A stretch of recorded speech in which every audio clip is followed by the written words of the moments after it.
el Nuevo Testamento, Primera de Corintios capítulo 2, versículo 9 al 14, voy a leer. Antes bien, como está escrito, cosas que ojo no vio, ni oído oyó, ni han subido en corazón del hombre, son las que Dios ha preparado para los que le aman. Pero Dios nos las reveló a nosotros por el Espíritu, porque el Espíritu todo lo escudriña, aún lo profundo de Dios. Porque ¿quién de los hombres sabe las cosas del hombre, sino el Espíritu del hombre que está en él? Así tampoco nadie conoció las cosas de Dios, sino el Espíritu de Dios. Y nosotros no hemos recibido el Espíritu del mundo, sino el Espíritu que proviene de Dios, para que sepamos lo que Dios nos ha concedido. Lo cual también hablamos no con palabras enseñadas por sabiduría humana, sino con las que enseña el Espíritu, acomodando lo espiritual a lo espiritual. Pero el hombre natural no percibe las cosas que son del Espíritu de Dios, porque para él son locura, y no las puede entender porque se han de discernir espiritualmente. Hasta el versículo 14 leídos.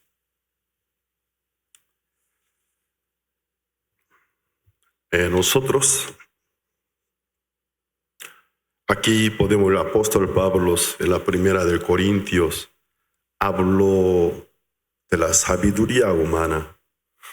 El apóstol Pablo dijo, los judíos buscan señales, los griegos sabidurías. Pero en cuanto a la señal, Jesucristo lo hizo suficientemente mientras que estaba vivo en la tierra. En el libro de San Juan capítulo 7 podemos ver gran confusión entre el pueblo judíos. Entre ellos se discutían, ¿él no será el Cristo, el que ha de esperar? ¿O lo es? No lo es. Entre ellos, algunos decían, aunque viniese el Cristo, podrá hacer más señales que él. Algunos decían, entre todos los profetas que hasta ahora habían venido, ¿quién más que él pudo hacer señales? Entre todos los profetas, Moisés hizo bastantes señales. También entre profetas, el profeta Elías. ¿Y qué pasa? Pero Jesús superó a Moisés, superó a Elías. Entonces, entre los pueblos, habían discusiones, pero los gobernantes, el grupo élite de Israel, negaba, no, él no es Cristo. Entonces, muchos de pueblos preguntaban, entonces, ¿quién es él? ¿Quién profeta que hasta ahora había venido y pudo hacer más señales que él? Pues el libro de San Juan capítulo 7 es un capítulo de confusión. Un ambiente de rechazo, porque los líderes religiosos judíos estaban muy aferrados a sus propios pensamientos. En algunos sentidos, ni interés tuvieron realmente en recibir al Mesías, sino ellos que les gustaba gobernar sobre el pueblo con muy buenos títulos y profesiones.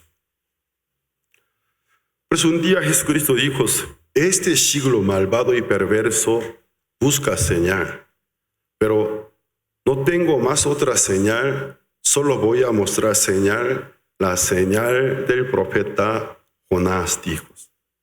El profeta Jonás 3 días y 3 noches estuvo en el estómago de una pez, un tipo de pez muy grande. Algunos dicen, tiene que ser ballenas, si fueran tiburones lo hubieran mordido. Pero la Biblia no especificó qué especie del pez, sino solo era un pez muy grande que estuvo 3 días y noche en el estómago. Según nuestra ciencia común, adentro del estómago de un animal, una ballena, cualquier ser viviente y se digería ya no se podría mantener con vidas. Yo hace años, muchos años atrás, he leído una revista internacional donde trató de experiencia de un pescador que por un accidente se cayó de sus barcos, la ballena lo tragó. Estuvo no 3 días, como 1 día y medio, un poco menos que 2 días, era historia real, pero sí, finalmente ballena lo vomitó, él sobrevivió, pero su piel ya estaba muy con quemaduras, se estaba deformando. Su testimonio sí yo había leído. Pero Jonás estuvo 3 días y noches en el estómago de un pez muy grande. Jesucristo dijo, yo puedo mostrar la señal de Jonás. Como Jonás estuvo en el estómago de un pez 3 días y noches, el Hijo del Hombre. Es el estilo que Jesucristo cuando hablaba de sí mismo siempre solía usar. El Hijo del Hombre se refiere a sí mismo. 3 días y 3 noches estar en el corazón de la tierra. Entonces, Jesucristo mismo se comparó con el milagro de Jonás, que él mismo iba a ser como Jonás. Entonces la Biblia nos da a entender que Jonás es una de sombra de la obra redentora del Cristo.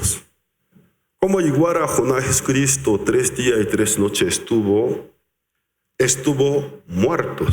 Nadie luego de la muerte y pudo regresar. Jesús perfectamente murió. Dios quería que el mundo afirmara bien su muerte, por eso permitió que un soldado romano con su punta de lanza clavara el costado de Cristo. Y cuando sacó la lanza, salió no solo la sangre, también el agua. Porque nuestro cuerpo está formado el 70% de líquidos. Usted por si acaso alguna vez hayan visto algunos lugares donde quedaron marcas, huellas del accidente automovilísticos, donde algunas personas murieron. Según la película, o sea, el efecto visual de película, mancha de sangre, pero en realidad, más que la sangre, podemos ver la mancha del agua. Hasta metros choreados, porque el cuerpo humano cuando pierde suficiente cantidad de sangre, nuestra arteria y vena no se queda con el aire, sino el líquido que está en el cuerpo se traspasa, se llena nuestro sistema de la vena y arteria. ¿Y qué sucede? Por eso cuando una persona pierde mucha sangre, luego comienza a salirse de su cuerpo el agua. Cuando el soldado romano sacó su lanza, salió un poquito de sangre y color de sangre, luego agua choreó. Supuestamente clavó y partió el corazón cuando sacó la lanza.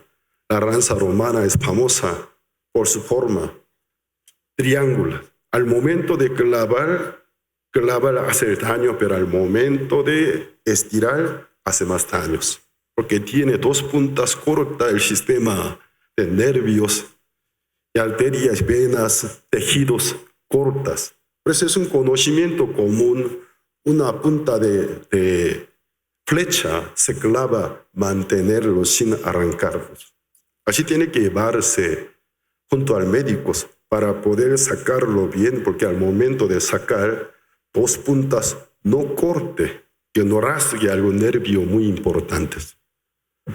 Por eso el soldado romano con su punta de lanza clavó al corazón de Jesús, luego lo arrancó.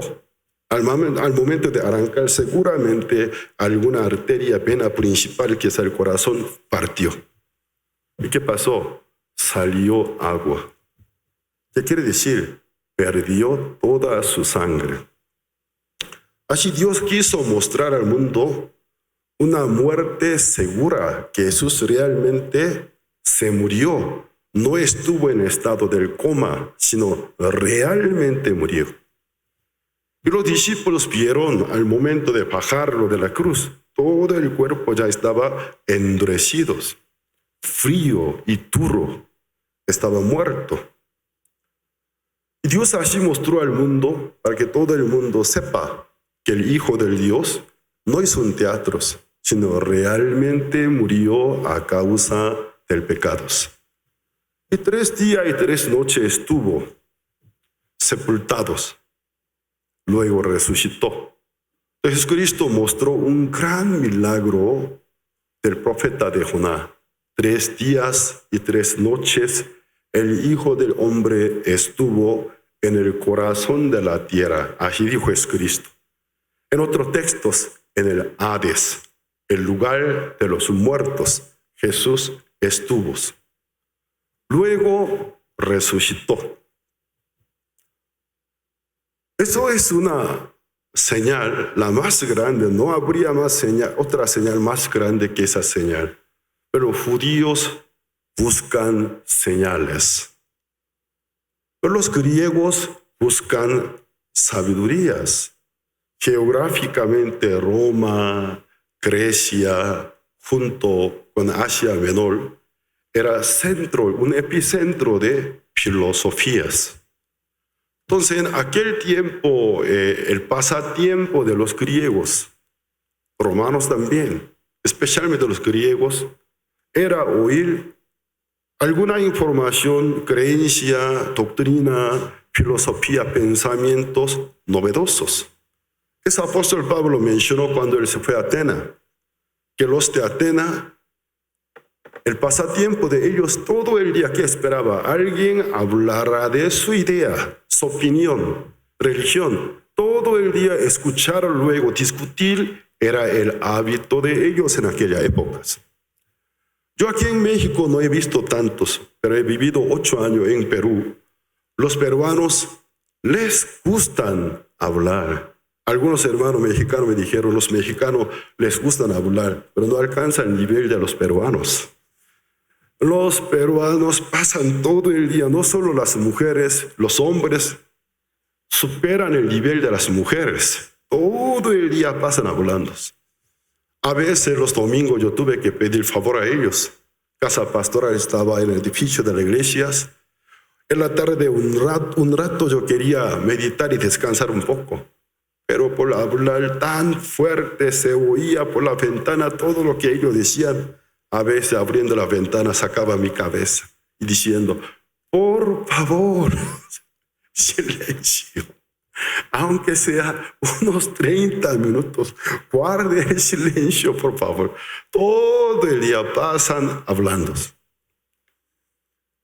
Los peruanos, especialmente los limeños, los de la capital, en las plazas, hay muchas plazas, es común cuando uno atraviesa en medio de plaza, un círculo, ronda de personas, una persona parada habla, otra persona muy atentamente le escucha, luego comienza a contestar. Les gusta discutir. Los griegos eran así. El apóstol Pablo dijo, los judíos, símbolo de religiosos, buscan señales, prodigios, milagros.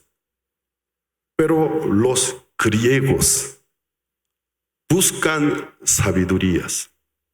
O sea, esta epístola primera de Corintios se dirige a los corintios de la ciudad Corinto, una de principal ciudad de Grecia. ¿Qué pasa? Aquí también seguramente que el hábito, el interés principal de la gente era las filosofías, discutir sobre la sabiduría humana. Pero aquí podemos ver el capítulo 2, versículo 1. Así que, hermanos, cuando fui a vosotros para anunciaros el testimonio de Dios, no fui con excelencia de palabras o de sabiduría, Pues me propuse no saber entre vosotros cosa alguna sino a Cristo y a este crucificado. Mantenga con esta cita bíblica. Ya vamos a hablar un poco de apóstol Pablo. ¿Quién era? Judío de nacimientos, pero nació en Tarso de Cilicia, una de principal ciudad romanas. Desde cuando nacimientos tenía ciudadanía romana, nació de la tribu de Benjamín. Al 8 días se circuncidó, luego llegó a ser discípulo de un erudito de aquella época, Gamaliel. Entre todos los contemporáneos era el mejor alumno, recibió la formación fariseos, pero también era muy estudioso. Una parte recibió educación de los saduceos. Entonces Pablo no es una persona que no sabe hablar.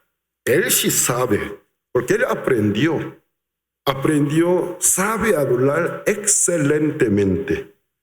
Pero ¿qué pasa a los hermanos corintios? Él dijo, pues me propuse no saber entre vosotros cosa alguna, sino a Cristo y a este crucificados.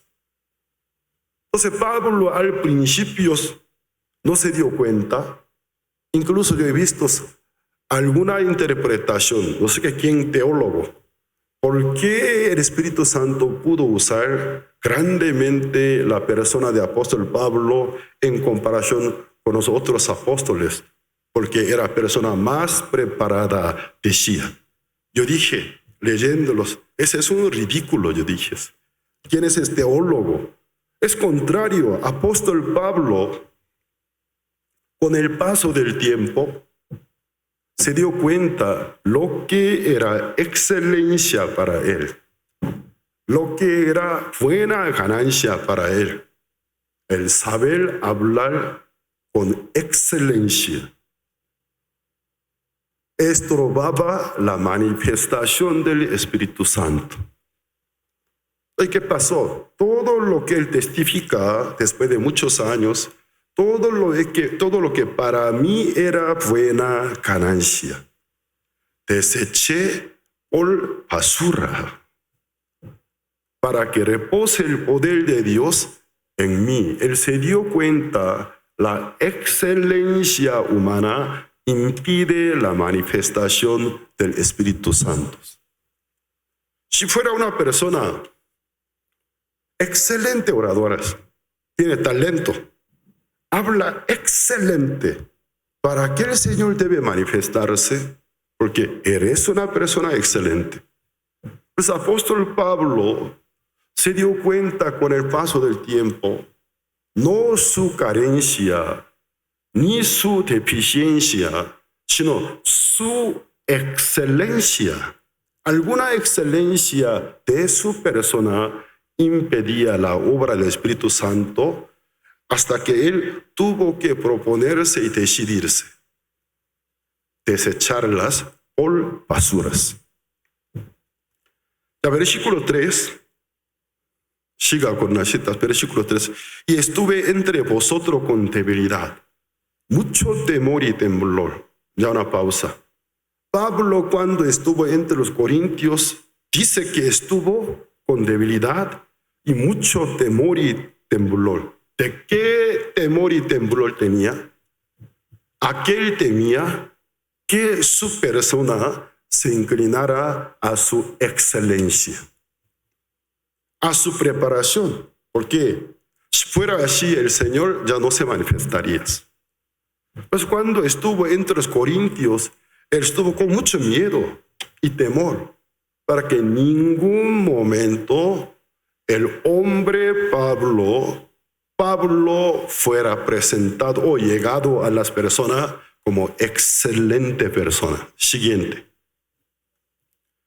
Y ni mi palabra ni mi predicación fue con palabras persuasivas de humana sabiduría. Eso es lo que hoy en día todos los pastores quieren.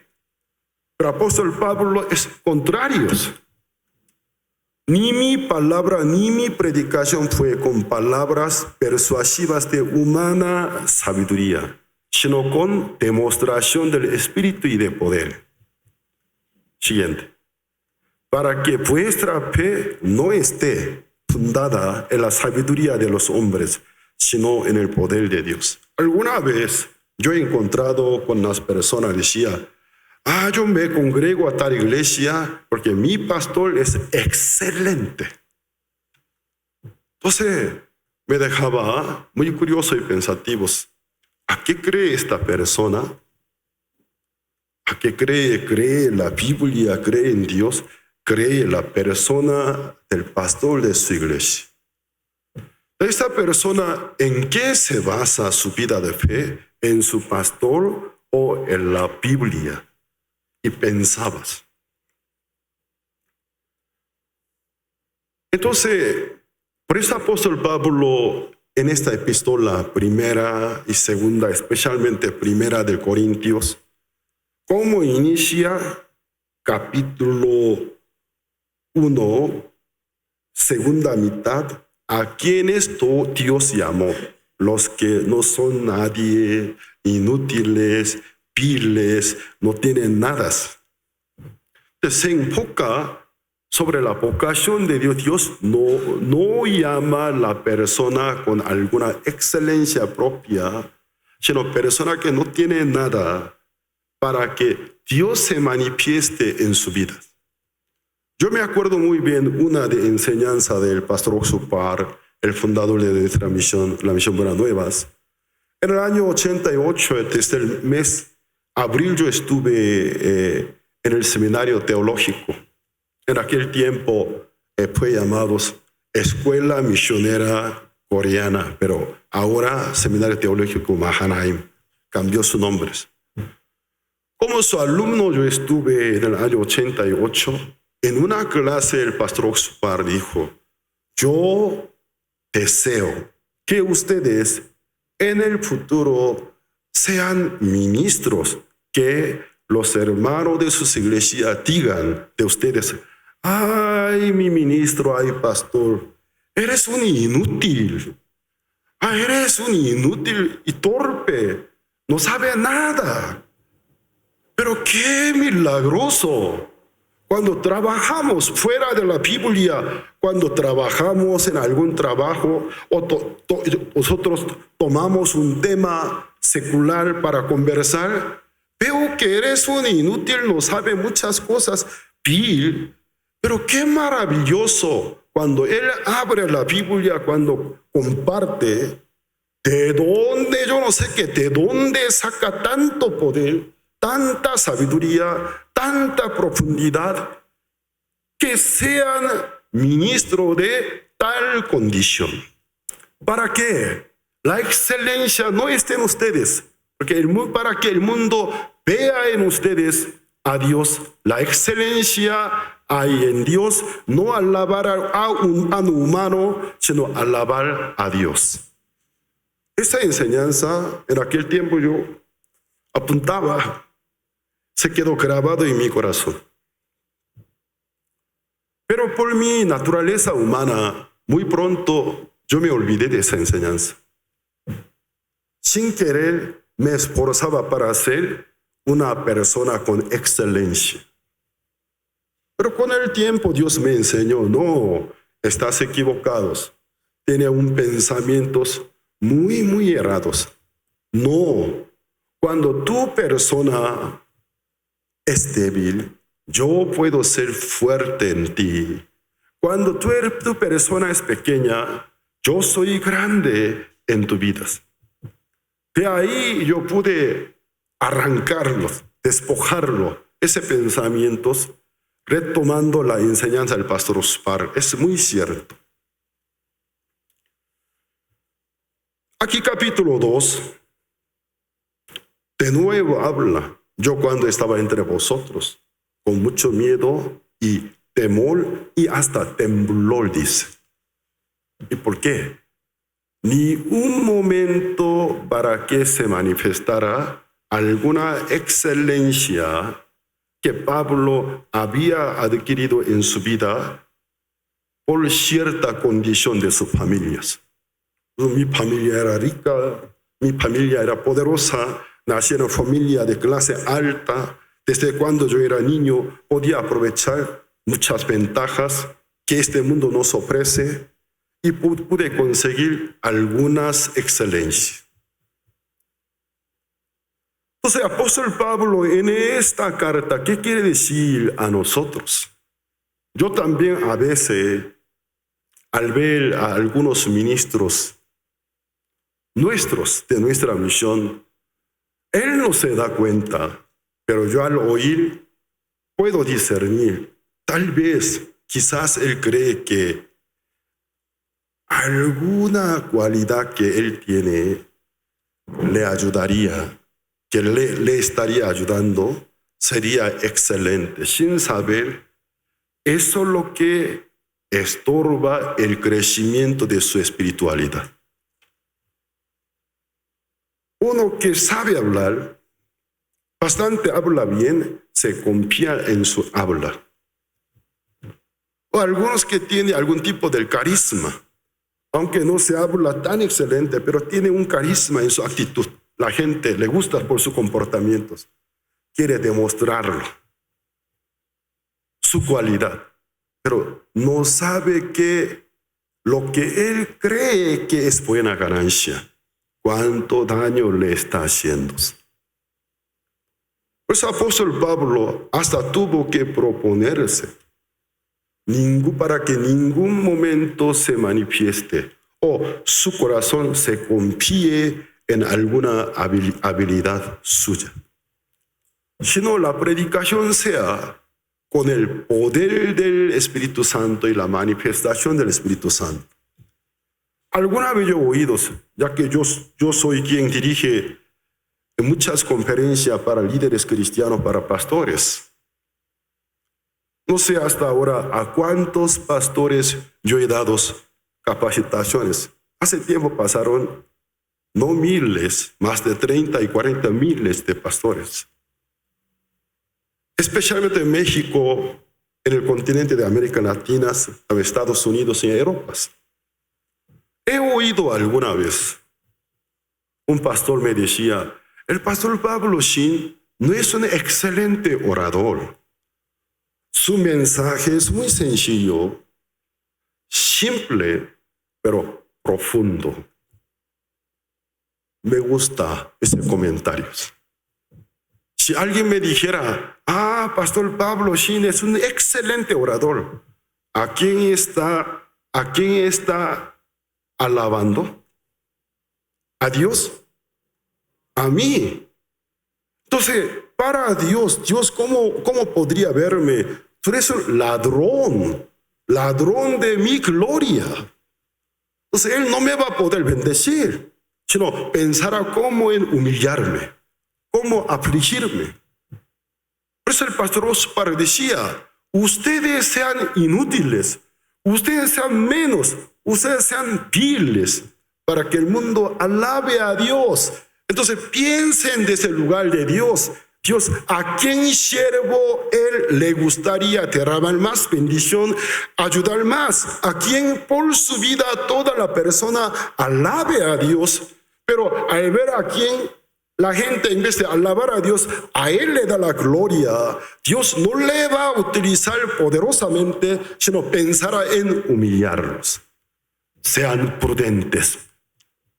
Así nos dijo. Ya nosotros, apóstol Pablo habló de la locura. Aquí dice, versículo 14, capítulo 2, versículo 14. Pero el hombre natural no percibe las cosas que son del Espíritu de Dios, porque para él son locuras. No las puede entender porque se han de discernir espiritualmente. Las cosas de Dios se llega al hombre natural como locura. Apóstol Pablo usó esta palabra en otro sitio también, con la predicación, locura de la predicación de la salvación, dice. Cuando nosotros compartimos, tú puedes ser salvo. Hasta ahora aunque como haya vivido, que haya hecho, pero ahora si tú realmente arrepientes delante de Dios, confesando que eres pecador, por ti mismo no te puedes salvar, acepta la obra del Cristo y cree en Él, en aquel mismo momento tú serás salvo. La gente que dice, es una locura, dice, una locura. Yo cuando recientemente recibí la salvación en mis primeros tiempos de vida de fe, de parte de mis familiares, muchos me dijeron, no es así. No es así, Pablo, está mal, es una locura, la salvación no es tan fácil. Mi padre en la casa trajo a su amigo, según mi padre, eran muy conocidos, era casi equivalente del sacerdote de una iglesia católica, porque siempre anda con un sacerdote. Es mi amigo, mi padre graduó de una excelente escuela de Ciudad Busan del Corea del Sur, entonces su colega, gente bastante con estudios, y su amigo vino, dijo, Pablo, la salvación no como tú crees, no como tú piensas, tan fácilmente cualquiera no puede, sino quienes toda su vida apenas con tantos méritos y sacrificios alcancen a cierto nivel que Dios apruebe, serán salvos. Como tú dices, tan solo por fe no puede ser salvo. Por la cultura, educación de Sur Corea, cuando un mayor habla, el menor se mantiene callado y silencioso. Lo escucha, nunca interrumpe. Pero ¿qué pasa? Cuando él hablaba de otro tema secular, yo podía mantenerme en silencio. Cuando él tomaba el tema de la Biblia, no podía mantenerme en silencio. Señor, fulano, con todo mi respeto, él me miró con ojos de molestia porque yo ya estaba interrumpiendo. Con todo mi respeto, pero oiga, por favor, si hablaría de temas seculares, yo puedo aprender de usted. Pero sobre el tema de la Biblia, no importa edad que tenga, experiencia que tenga, sino debe conocer bien la Biblia no dice así.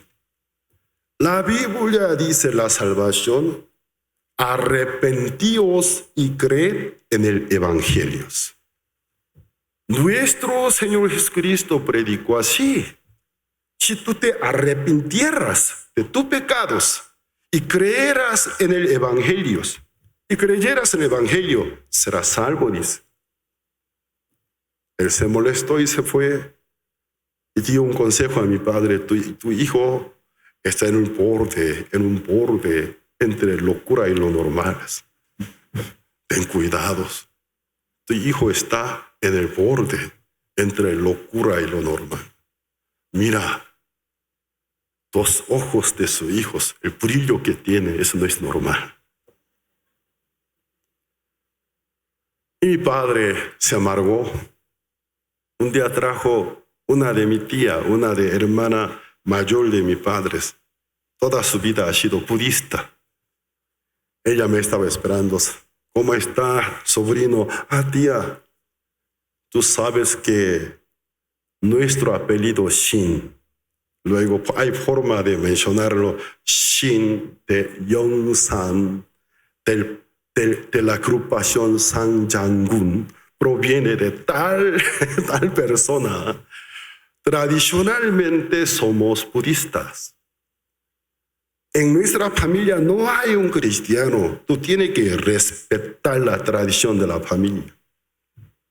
Luego empezó a hablarme del budismo. ¿Qué es el budismo? ¿En qué consiste? En hacer el bien, en acumular tus méritos para poder entrar a vida eterna. Y no pude contenerme. Con todo mi respeto, tía, lo siento, perdón. Pero lo que usted acaba de decir, incorrecto. La Biblia decía, mi tía se enfurece. Al momento de irse, educa bien a tu hijo, está muy mal criado. ¿Cómo contesta a su tía? Y también en la escuela. Todos los días predicabas. Todos los colegas de mi escuela me ubicaban, aunque no conocieron mi nombre, me ubicaban por mi apodo, Pastorcitos. El mismo grados, habían como 600 alumnos del turno matutinos y nocturno otros 600. Entonces, en mi grado yo tenía 600 compañeros, colegas. Hasta colegas de otras aulas, aunque no me ubicaban por mi nombre, me ubicaban por mi apodo. Desde lejos, ¿cómo está, pastorcito? Alguno me llama evangelista, alguno me llamaba, oiga, creyente, ¿cómo va tu religión? Súper bien. Entonces, sin querer llegué a ser famoso en mi colegio.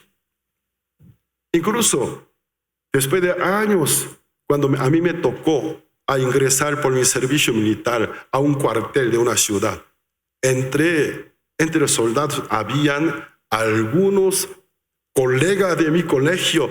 ¿Tú no eres pastorcito? Sí lo soy. ¡Ay, pastorcito! Yo me ubicaba. Incluso un amigo mío, después de unos 30 años, me ubicó en internet. ¿Tú a qué te dedicas? Yo soy pastor misionero. Con razón, desde hace 30 años, pastorcito y pastor, sigue con tu religión. ¡Qué bien!, me decías. ¿Qué pasa? Mi campo misionero era mi colegio. Yo consideraba mi campo como, mi colegio, mi campo misionero, porque vi una frase.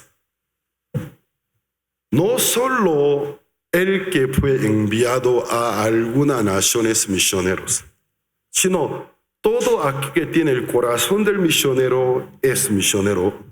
No solo alguna nación a donde un misionero fue enviado es el campo misionero, sino donde está un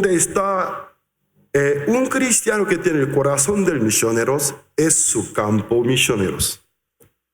Llegó a mi corazón. Yo considero a mi escuela mi campo misioneros.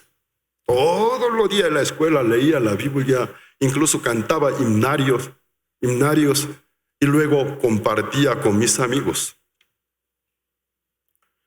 Muchos de mis amigos me dijeron, no es así, Pablo, no es así. La salvación no como tú piensas, no es así. Tienes que esforzarte. Tienes que esforzarte. No solo por fe. No, la Biblia dice solamente por la fe, pero no es así. Piénsate bien. Un hombre que vivió muy mal y se arrepiente y cree en Cristo y su alma se salva. ¿Tú crees que es lógico? ¿Es injusto? Entonces cualquiera iría al cielo. Pero no es así, la Biblia dice así.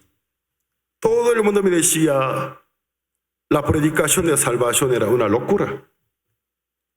Un día, al terminar las clases del día, tomé el bus que me llevaba a la iglesia. Al subirme al bus, el bus para mí era el campo misioneros.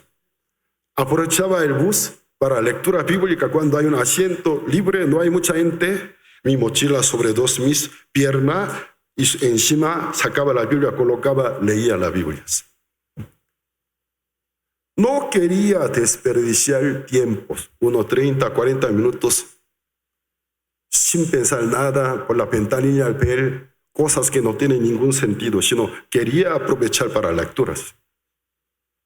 O buscar una persona y conversar. Al subir al bus vi un sacerdote sentado con su uniforme. Al subirme se me vino excelente presa. Me paré delante del sacerdote a propósito. Estaba buscando un buen momento para hablar con él. Entonces, unos minutos Esperaba ahí, ya con valor empezaba a hablar. Lo siento, buenas tardes. ¿Usted es sacerdote? Por su uniforme se veía. Sí lo soy. Señor sacerdote, soy cristiano. A mí me gustaría hablar con usted. ¿Me permite hablar? A ver, dime. Ya que yo era un adolescente, son sacerdotes de edad ya media, una persona bastante avanzada en edad, yo le dije, la Biblia dice la salvación por el arrepentimiento y la fe. Yo cuando era niño me congregaba a una iglesia católica, porque según el catolicismo, ¿por qué dice la salvación no solo por la fe, sino por las obras? Joven. Primera del Corintios capítulo 13. Aunque tú tuviese fe, hasta poder trasladar una montaña y tirar al mar, y hablase lengua angélica. Pero si no tuviera amor, para nada te sirve, dice. Así que es importante el amor. Señor sacerdote, ¿usted interpreta que aquel mencionado de amor es el amor humano? ¿No ha leído bien? Si se entregase su cuerpo para ser quemado por lo demás. ¿Quién persona puede entregarse su vida para ser quemado por lo demás si no los amarías? Es una persona que ama. Hay muy pocas personas se entregan su vida como un sacrificio, se entrega para ser quemada, se entrega su vida para ser sacrificada para el bien de los demás. Hay muy pocas personas. ¿Usted podría decir que esas personas no tienen el amor hacia la humanidad? Si no lo tuviera, ¿cómo pudo entregarse su vida para ser quemado, para ser borrado por algunos animales o sacrificados? Este amor de Primera del Corintio no se refiere al amor humano. Vea bien por ahí que dice, el mundo nunca conoce el amor.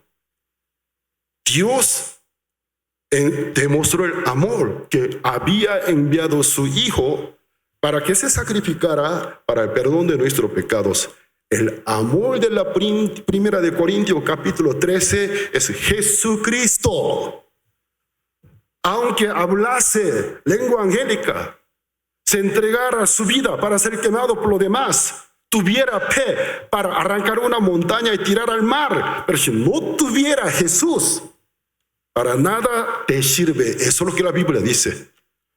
Quedó mudo. Pero joven, en el libro de Santiago dice, la fe sin obra está muerta. ¿Usted cree que el núcleo de la enseñanza del libro de Santiago es la obra? Se equivoca. El libro de Santiago habla de la fe verdadera. Una fe verdadera automáticamente genera obra. No es que la obra genera la fe. Entonces, el punto central, núcleo del libro de Santiago es la verdadera fe. Si tú no tuvieras verdadera fe, está muerta. Una fe verdadera genera la obra. El mensaje principal no es la obra produce la fe, sino la verdadera fe produce la obra. Quedó mudo. Joven, déjeme en paz, no quiero hablar más. Respétame. Yo no puedo callarme, señor sacerdote, lo siento. Porque usted es quien ante muchas personas enseña la Biblia. Pero que no conoce la Biblia, está equivocado. Usted de púlpito enseña a muchas personas una enseñanza no conforme a la Biblia. Usted también tiene que recibir la salvación. Arrepiéntase y reciba la salvación. Déjame en paz. Con el pecado irá al infierno. Arrepiéntase. Se paró. Cuando llegó a una parada, aún no llegó a su su destino final, se bajó y se fue. Tengo muchas anécdotas inolvidables por compartir con los demás. Hasta tengo experiencia de recibir bofetadas, ambas regías. Un día entré a una óptica y vi el señor óptico con su lente sentado en sus periódicos. Buenas tardes, señor. Yo soy estudiante de seminario teológico. Me estoy preparando para ser misioneros. Vine para hablar con usted. ¿Me deja hablar? A ver, adelante. Por más que usted ayune, haga buena obra, pero si tuviera el pecado para nada sirve, irá al infierno. De repente, vi relámpago, rayos, porque me bofeteo con alta velocidad, derecha, izquierda. ¿Qué pasa, Señor? ¿Qué pasó? ¿Y por qué me agrede? ¿Por qué me golpea? Largo de mi casa, mi negocio. Largo. Pero yo le ofendí a usted. ¿Por qué me golpea? Además, yo era joven, 20 años tenía. Ya la temperatura de mi sangre empezó a hervirse. ¿Por qué me pegó usted? ¿Acaso usted cree que yo no tengo fuerza? Y de repente se levantó y se metió una puerta. Yo dije, Señor mío, iba a traer alguna arma, algún palo para golpearme. Me alisté para correrme. Salió en su mano con un plato. En un plato había sal. Según la cultura coreana, la sal usa para echar fuera mala suerte y demonios. Vino con la sal y empezó a echar ¡fuera! ¡Fuera, demonio! Muchas anécdotas inolvidables. Entonces yo en el camino pensé, yo qué mal cometí, qué mal hice para que él me diera bofetadas. Después de muchos años recibo bofetados. El evangelio para muchas personas se llega como una locura. Gente que busca sabiduría. Gente que busca señales. Entonces es muy importante. Aquí, ¿qué dice? La Biblia, o sea, 1 Corintios capítulo 2, versículo desde 6. Vamos a ver. Sin embargo, hablamos sabiduría entre los que han alcanzado madurez, y sabiduría no de este siglo, ni de los príncipes de este siglo que perecen. Mas hablamos sabiduría de Dios en misterio, la sabiduría oculta, la cual Dios predestinó antes de los siglos para nuestra gloria, la que ninguno de los príncipes de este siglo conoció, porque si la hubieran conocido nunca habrían crucificado al Señor de gloria. Antes bien, ya es la profecía que está escrita en el Antiguo Testamento. Y se citó como está escrito, cosas que ojo no vio, ni oído oyó, ni han subido en corazón de hombre. Son las que Dios ha preparado para los que le aman. Pero Dios nos las reveló a nosotros por el Espíritu, ya es con mayúscula, entonces Espíritu Santo, porque el Espíritu Santo, todo lo escudriña a lo profundo de Dios. Porque ¿quién de los hombres sabe las cosas del hombre, sino el Espíritu del hombre que está en él? Así tampoco nadie conoció las cosas de Dios, sino el Espíritu de Dios.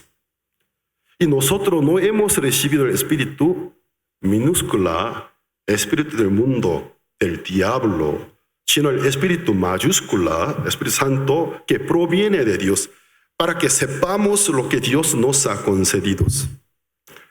Lo cual también hablamos no con palabras enseñadas por sabiduría humana, sino con las que enseña el Espíritu, acomodando lo espiritual a lo espiritual.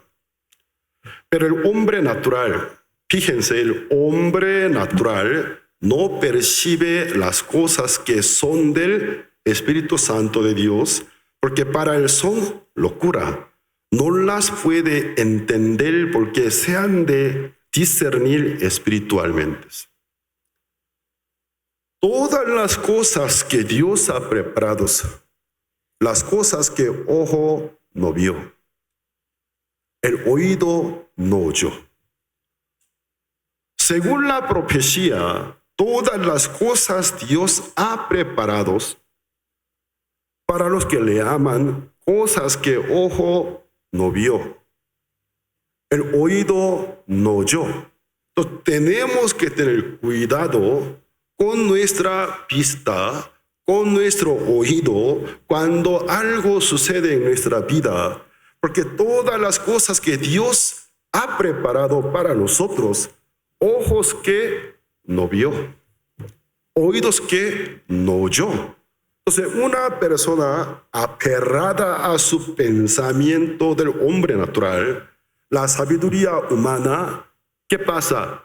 Sin querer se opone contra la manifestación del Espíritu Santo. ¿Quién profeta históricamente en su tiempo, cuando él aún estaba vivo, fue recibido por su pueblo? En la Biblia. ¿Quién profeta a su tiempo, mientras tanto que estaba trabajando activamente, fue aceptado por el pueblo? Ninguno. La Biblia que quiere enseñar a nosotros a través de la historia, nuestra naturaleza está en contra del Espíritu Santo. Por eso es muy, muy peligroso estar aferrado al hombre natural, estar aferrado a la sabiduría humana. Hay alguno entre nosotros, a pesar que haya recibido la salvación por gracia, le cuesta mucho trabajo en avanzar en la vida de fe. Gente aferrada a la sabiduría humana. Gente aferrada al hombre natural. Si nosotros como una base pudiéramos aceptar la postura, la condición del hombre natural, está en contra la manifestación del Espíritu Santo. Mi ojo, todo lo que yo veo con mi ojo, todo lo que con mi oído oigo, todo lo que con mi tacto siento e interpreto, va contra la guía del Espíritu Santo. Este conocimiento, si nosotros tuviéramos como una base en nuestra vida, cuán bueno sería. Cuando sucede algo, según mi parecer, según mis ojos, nada me parece bien. Según mis oídos, desagradables. Según que el tacto de mi persona, la experiencia de mi persona, nada me gusta. En vez de dar una reacción instintivas unidimensional, podría dar una pausa, un momento. Ya mi persona, mi hombre exterior, mi hombre natural, antes de que mi hombre interior quisiera, ya dio una reacción, un juicio. ¡Ay, no! No me gusta. No se ve bien. No se oye bien. Yo no quiero. Nuestro hombre natural siempre da esta reacción instintivas, como instintos. Un día el pastor Oxupar, al momento de despachar una generación de estudiantes teológicos, era la hora de despedirse. El pastor saludaba uno por uno. A uno de ellos dijo: hermano Im. Sí, pastor. Ya que pastor lo entrenó, lo conoce muy bien, su cualidad y su debilidad. A donde a usted ya le tocó el campo misionero, tal iglesia, ten cuidado. contigo mismo, no haga un pastoreo instintivo. Hasta luego, Dios con usted. Este ministro, todo el camino, mientras que viajaba a su destino, pensó, ¿por qué me dijo qué es el pastoreo instintivo? ¿Qué me quiso decir? Nunca haga el pastoreo instintivo. Llegó en el destino, pasaba años. Siempre él se acordaba del consejo del pastor. ¿Qué me quiso decir? El pastoreo instintivo. Yo tuviera cuidado con el pastoreo instintivo. Entonces, mientras tanto que él trataba de entender el consejo del pastor, guardaba esta palabra, le ayudó mucho, porque él tenía un carácter que muy fácilmente juzga a las personas. Entonces, no es una persona que guarda el silencio para contestar. En el libro del Proverbios, a pesar que eres necio, pero si guardara el silencio, fuera lento en hablar, será considerado sabio, dice. En hablar lento, en oír rápido, dice. Pero muchas personas de hoy en día son muy listos, muy rápido en hablar. En oír es lento. Bíblicamente, el que oye lento, habla rápido, considerado necio. Bíblicamente. Entonces este pastor, ya que el pastor Oxupar, como director del seminario, lo había entrenado, seguramente según su observación, análisis, como profesor, había visto, tiene un carácter muy, muy apurado. Entonces el pastor le dijo, por favor, ten cuidado con el ministerio y pastoreo instintivos. Entonces este ministro trataba de pensarlos. Cuando un hermano o una hermana viene, le está contando algo, a veces su corazón se irrita, y quiere contestar mal, se acordaba del consejo. Un momento, pastor me dijo que yo no hiciera un ministerio conforme a mis instintos.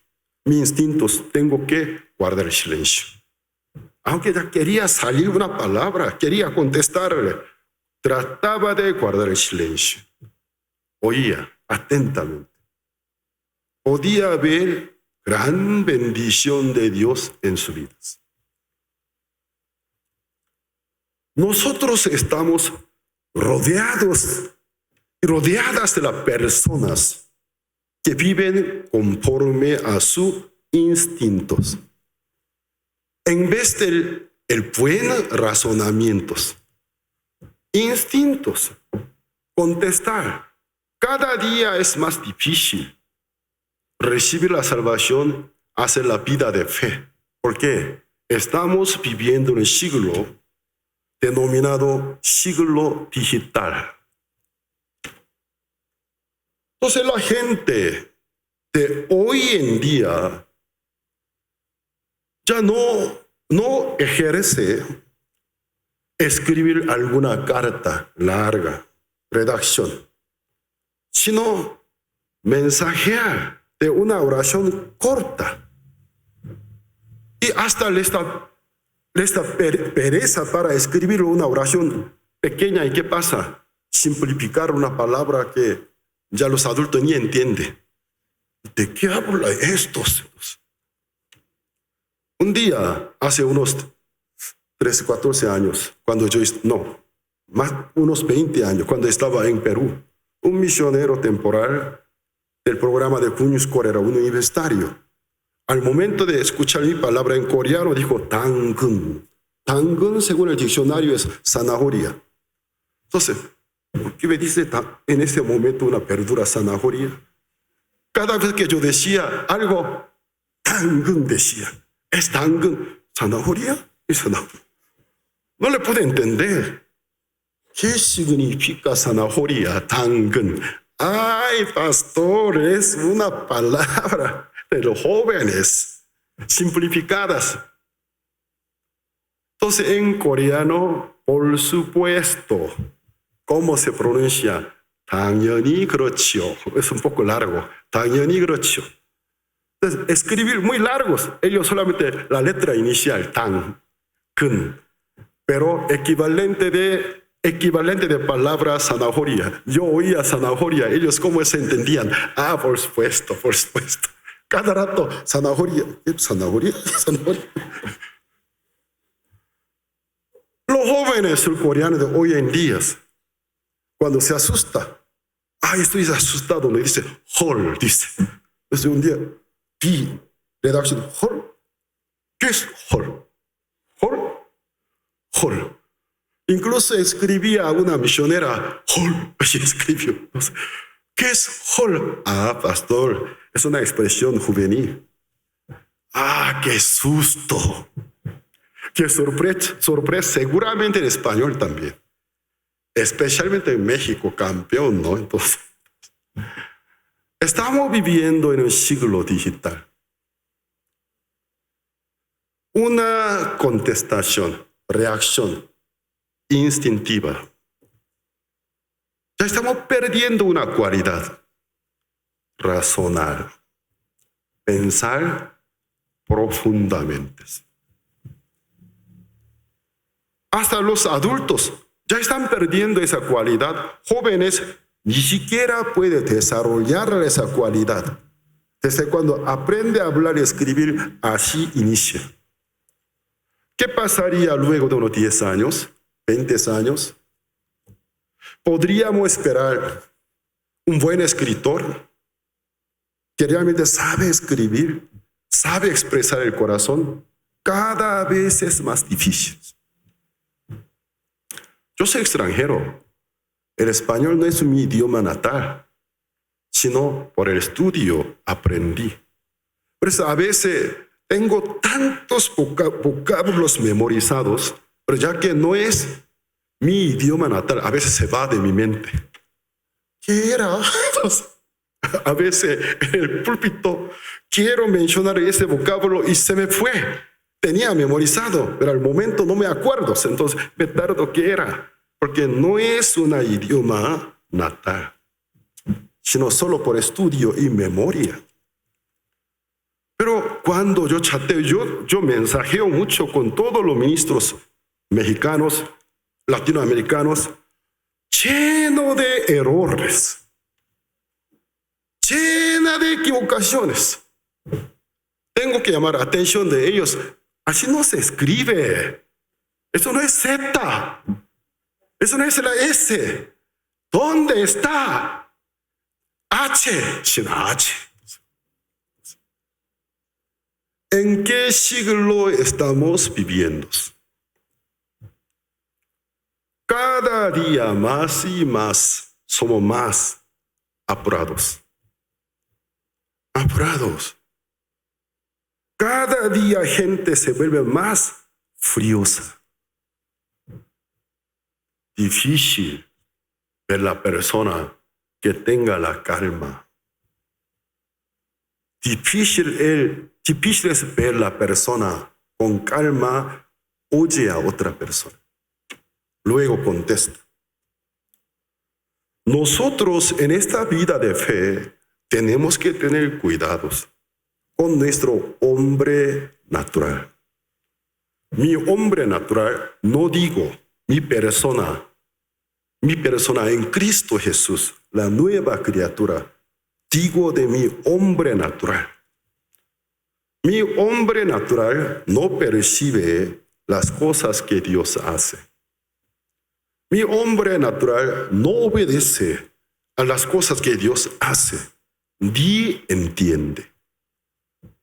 Si nosotros estos realmente tuviéramos como una base, mi hombre natural siempre está contra a lo espiritual, contra la manifestación del Espíritu Santo. Entonces, ante una situación, aunque Satanás quiere llenar a mi corazón con algún prejuicio, podría aguardar el silencio un momento. Luego, con la humildad, abrir la Biblia. La Biblia que dice de esta situación. En la Biblia no habría alguna historia, algún acontecimiento muy similar en lo que yo estoy viviendo, lo que estoy viendo. Creo que el libro de Génesis, en tal capítulo, yo vi una historia muy similar a la que ahora está pasando ante mis ojos. La Biblia que dice, en silencio abrir la Biblia, reconociendo la autoridad de la Biblia que se escribió por la inspiración del Espíritu Santo. Luego, mi persona se calmara, el Espíritu Santo comienza a iluminar a mi corazón. Es así. Dios en nuestra vida así quiere trabajar. Entonces luego, cerrando la Biblia al ver la situación, aún estoy viviendo la misma situación, pero la interpreto totalmente de otra manera. Estos para la bendición. Esto para mejorar, perfeccionar su iglesia. Dios permite esto con calma. Y en paz puedo esperar. Dios ayuda, bendice a tu iglesia, ayuda a la vida de un hermano, una hermana. Yo a veces, al oír algunos comentarios, pastor, mi esposo otra vez se le cayó, él tuvo que internarse en hospital o algún centro de rehabilitación. La hermana con tristeza me habla, pero ¿qué pasa? Yo en aquel momento, por respeto, no le demuestro en mi corazón, con sonrisa le estoy escuchando. Qué bien, qué bien. Qué fulano se le cayó, qué bien. ¿Por qué uno puede pensar de una manera totalmente diferente? Porque yo lo vi muy autoconfiados. Qué bien que se haya recaído. Que Dios en su corazón marque y selle en su corazón. Cuando se confía en su propia persona, sin falta se cae.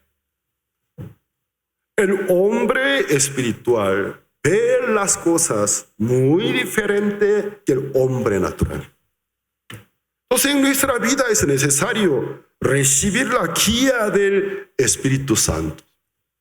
Según el hombre natural, un pecador hasta ahora pecó, sigue pecando, fallando, y se arrepiente de su pecado y cree en Jesucristo, en momentos convertirse en un justo, recibir perdón de los pecados, obtener la vida eterna, le parece una locura.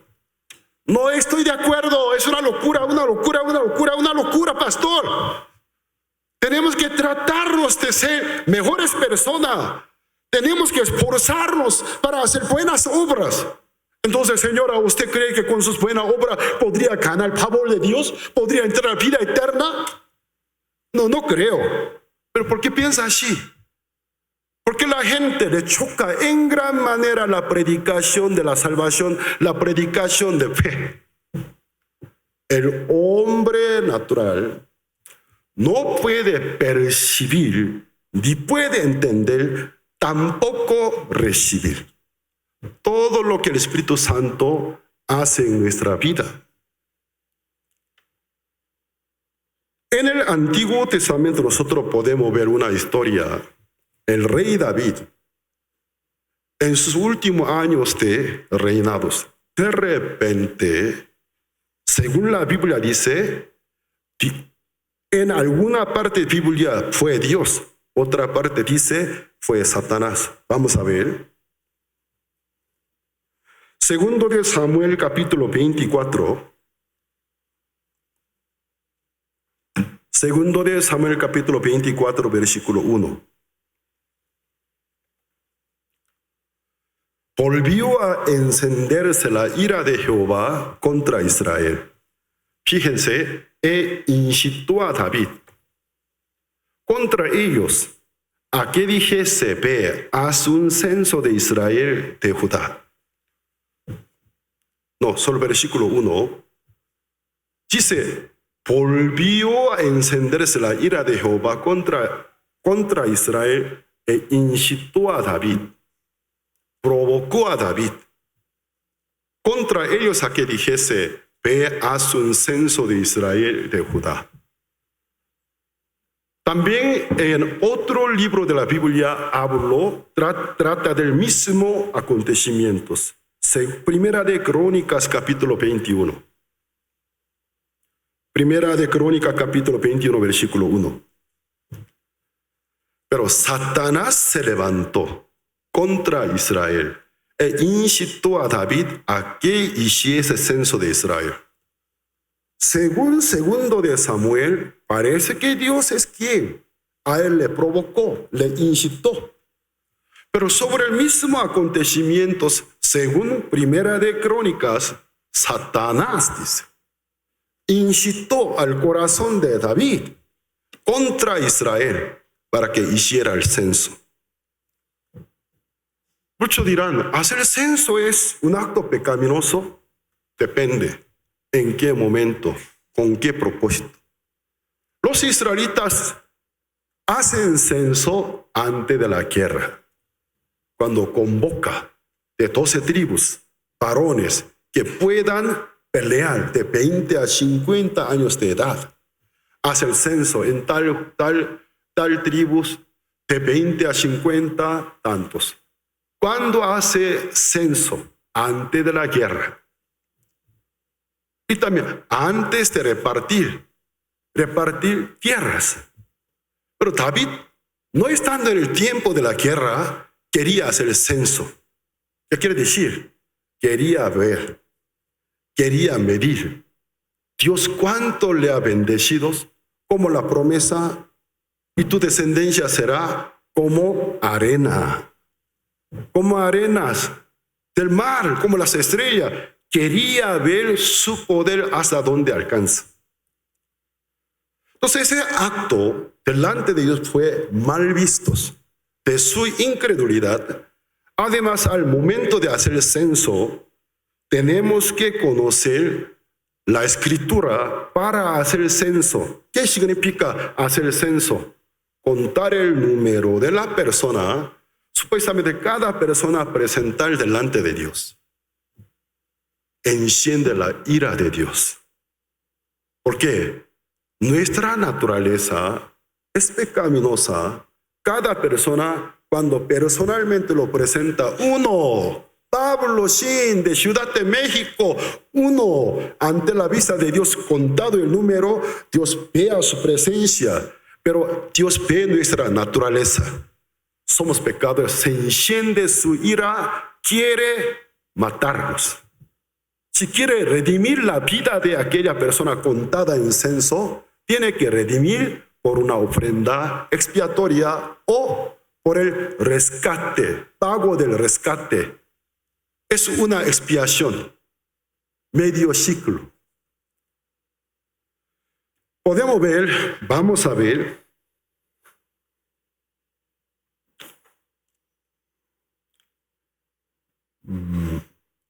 sobre el censo. Éxodo capítulo 30, versículo 11 y 12. Éxodo capítulo 30, versículo 11 y 12. ¿Qué dice? Habló también Jehová a Moisés diciendo: cuando tomes el número de los hijos de Israel, hacer censo conforme a la cuenta de ellos, cada uno dará a Jehová el rescate de su persona cuando los cuentes, para que no haya en ellos mortandad cuando los hayas contados. ¿Qué significa contar el número de la persona? Hacer censo, equivalente de un juicio, cada persona presentar ante tribunal de Dios. Cuando está en grupos, es grupos, pero cada quien cuando presenta contando el número. Por ejemplo, aquí hermano Luis Méndez Vera, ¿no? Luis Méndez Vera de Ciudad de México. personalmente se presenta delante de Dios. Dios cuenta, uno, este pecador. Pecador, ve nuestra naturaleza. Pecador, voy a matarlos. Entonces, al momento de hacer el censo, tiene que ofrecer el pago del rescate. Es una expiación. Entonces, por su pecado, una ofrenda debe ser ofrecida para que sea contado ante Dios inocente y limpio. ¿Me hago entender? Porque nuestra naturaleza ante Dios es malvada. Eso es muy similar al caso de redención del primogénito del asno. Vamos a ver Éxodo capítulo 13, versículo 13.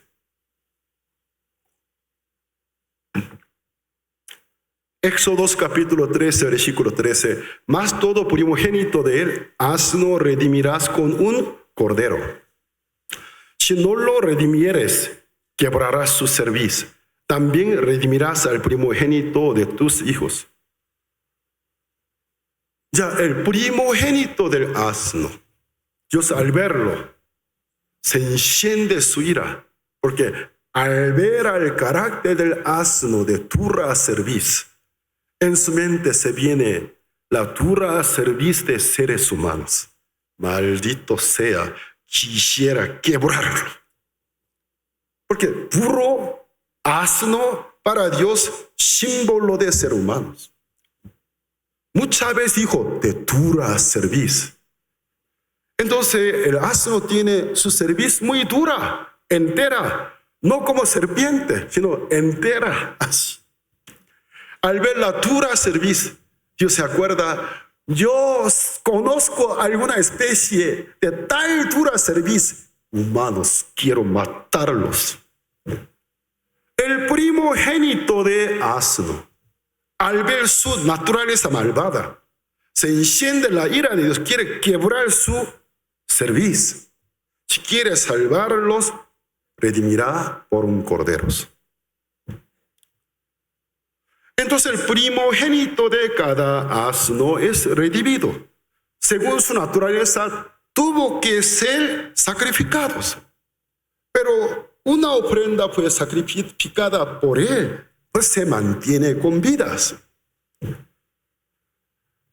Éxodo capítulo 34, versículo 20. Éxodo capítulo 34, versículo 20.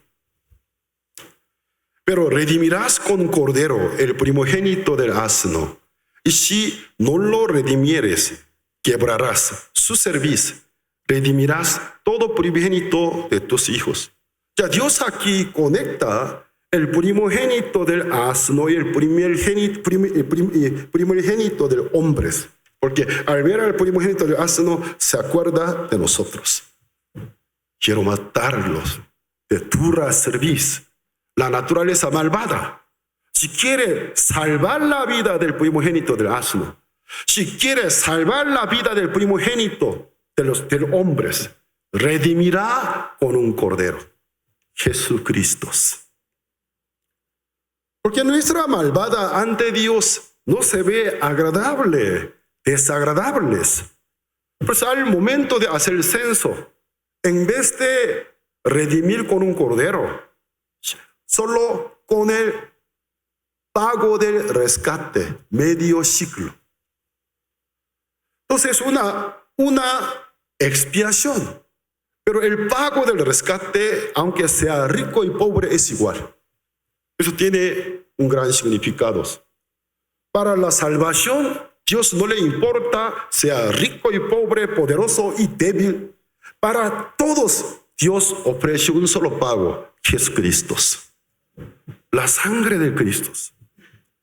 ¿Pero qué pasa? David fue incitado por Dios, otra parte por Satanás. Podemos ver que Dios permitió a Satanás que incitara a David.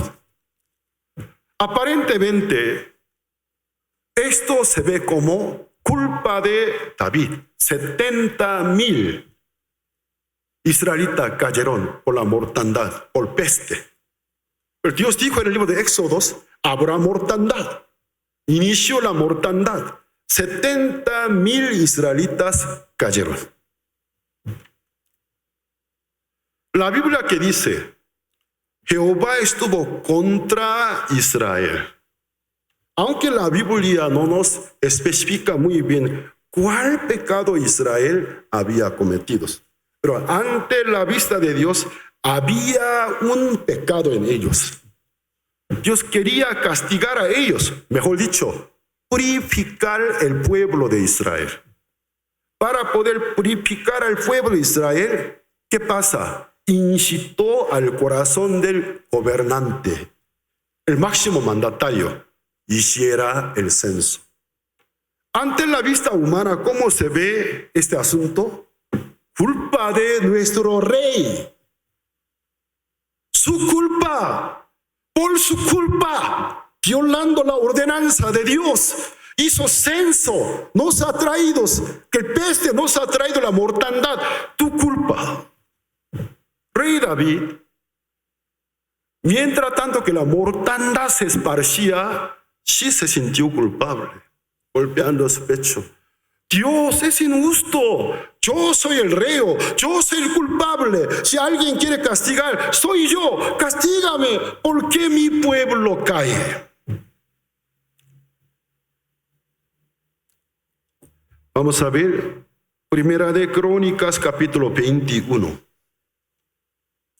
versículo 28 al 30. ¿Cómo termina este asunto? Primera de Crónica, capítulo 21, versículo 28 al 30. Viendo David que Jehová le había oído en la era de Ornán, Jebuseo, ofreció sacrificio allí. Y el tabernáculo de Jehová que Moisés había hecho en el desierto y el altar del holocausto estaban entonces en el lugar alto de Gabaón. Pero David no pudo ir allá a consultar a Dios porque estaba atemorizado a causa de la espada del ángel de Jehová. ¿Qué pasa? Rey David salió a verlo, la situación del pueblo. Cada casa, algún familiar muerto, estaba lamentándose, le pesaba en gran manera, por mi culpa. Dios, es mi culpa. En el caso que castigue, mate a alguien, soy yo. ¿Por qué a mi pueblo? Entonces él había en lugar alto de Gabaón el altar del holocausto, el arca del pacto. Durante 40 años los israelitas peregrinaron desiertos. Cuando llegaron a la tierra prometida Canaán, lo dejó el tabernáculo en Shilo.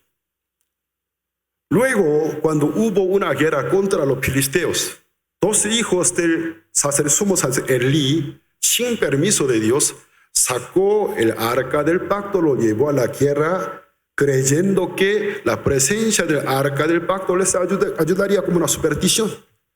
Porque los hijos de Elí no conocieron a Dios. Fue un pecado. ¿Y qué pasó? El arca del pacto fue quitados, 12 hijos de Elí murieron allí. Después el arca del pacto hizo mortandad contra los filisteos. Luego de 6 meses se regresa. Cuando se regresó, ya no se lo llevó más a Shilo, sino a otro lugar, No. Después, rey David tenía idea de hacer casa para Jehová en Jerusalén, los trasladó al lugar alto de los Gabaonitas. Entonces, en el lugar alto de los Gabaonitas, ahí está el tabernáculo. Ahí está el altar del holocausto. Si David quiere ofrecer una ofrenda expiatoria, tendría que haber ido al lugar alto del Gabaón, pero no quiso ir, tenía miedos. Por mi culpa, el pueblo, 70,000 hombres del pueblo cayeron. Si yo me fuera, tal vez Dios me mate. Tenía miedos. No pudo ir al lugar alto de los Gabaonitas. Estaba caminando. Jerusalén es un cerro. antiguamente fue llamado Monte Morías. Llegó a un sitio donde era la era de Ornán, un jebuseo. Nadie vio, pero David pudo ver el ángel del Jehová con su espada apuntada hacia Jerusalén. Estaba mandando mortandad. Nadie pudo ver, él sí pudo ver. Entonces rápido se acerca a Ornán. Véndeme tu era, véndeme tu tierra. Lo compra. Allí levantó un altar, ofreció un holocausto y ofrenda expiatoria. Entonces el ángel de Jehová vio a David. Luego su espada volvió a meter en su vaina. Terminó la mortandad. David se asusta en gran manera. Aquí es el altar de Jehová, lugar del altar de Jehová. Aquí es el lugar donde Dios me indica para levantar casa para Jehová. Primera de Crónicas, capítulo 22, versículo 1. Vamos a ver. Primera de Crónicas, capítulo 22, versículo 1. Y dijo David, aquí estará la casa de Jehová Dios, y aquí el altar del holocausto para Israel. Este acontecimiento finalmente, ¿cómo termina?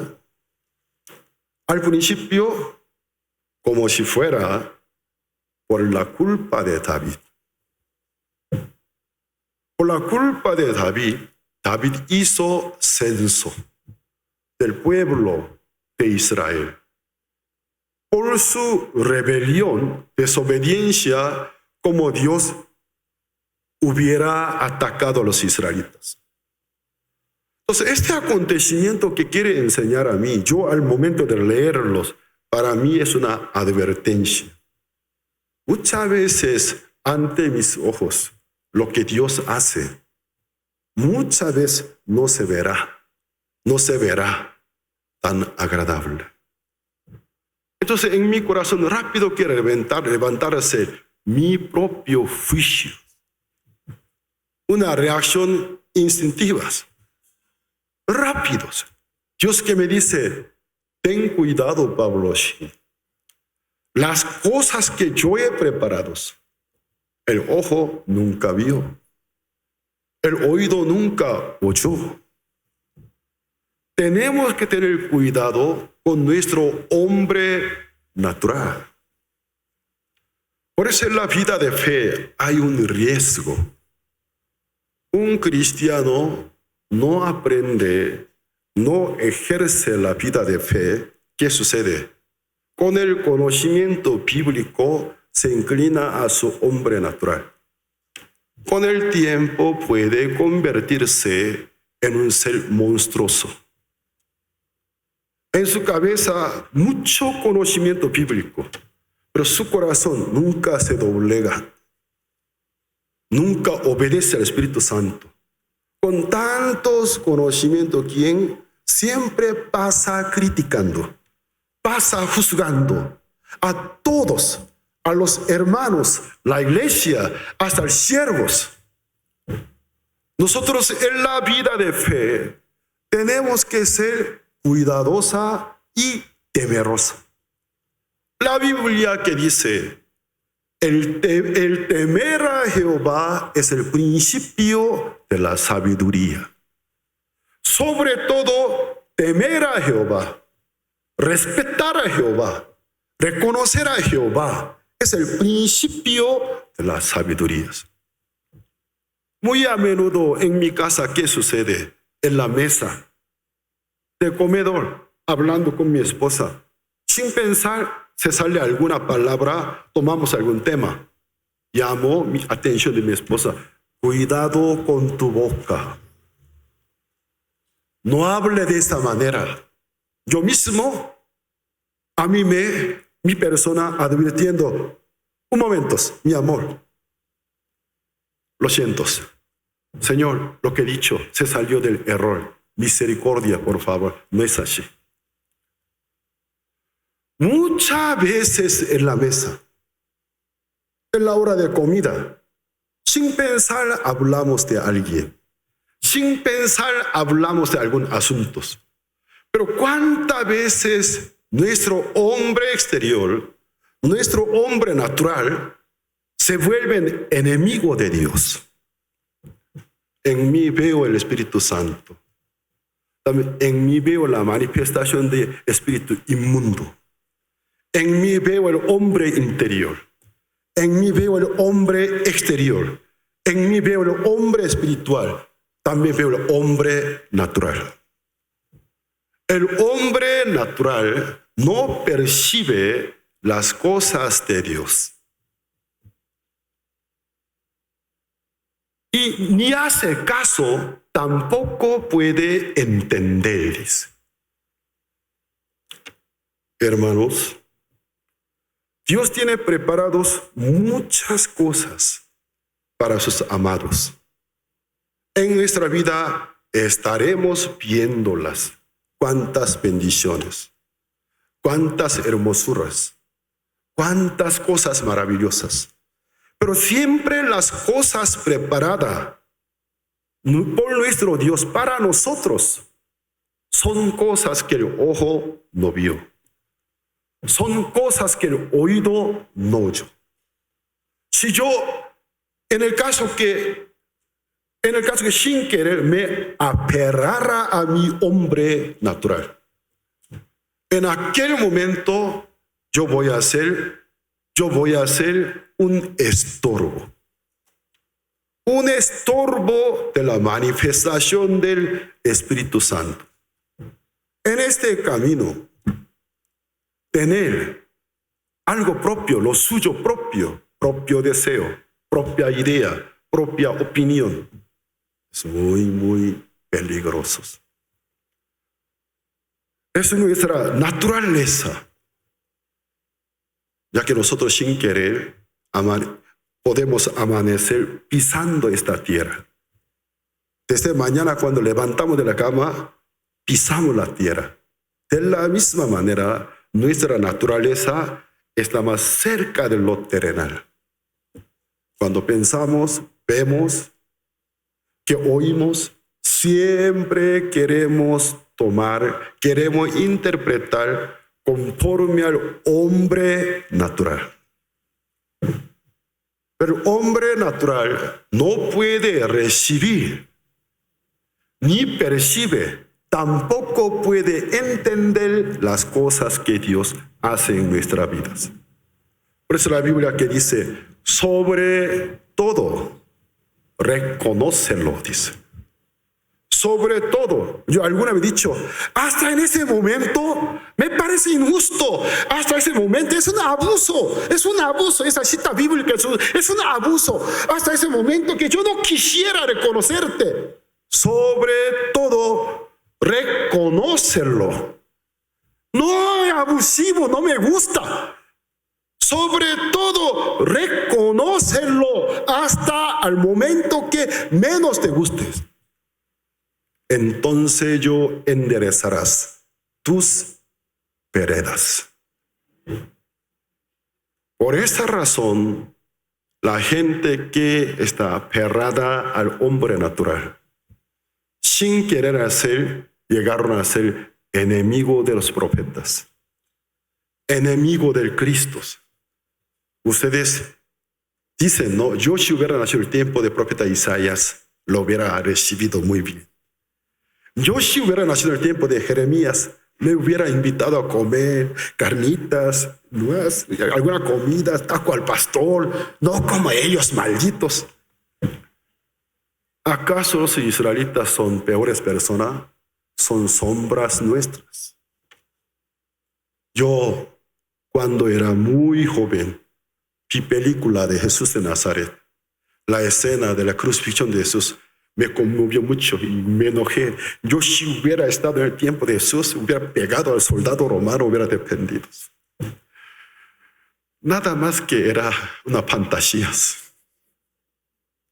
Yo si hubiera estado en el tiempo de Jesús, igual a ellos, sin duda, lo hubiera insultado, lo hubiera rechazado. La Biblia nos enseña ¿Qué es nuestra naturaleza? Nuestro cuerpo no es diferente que el cuerpo de aquellos judíos que mataron a profetas, mataron a Jesucristo. Somos iguales. Pues mientras tantos que estamos en este cuerpo, estamos entremetidos entre dos campos, dos poderes, del Espíritu Santo, del espíritu inmundo, hombre espiritual, hombre natural. Tengan cuidado con el hombre natural. No vivan con reacciones instintivas. Por si acaso aquí hay algunos hermanos y hermanas.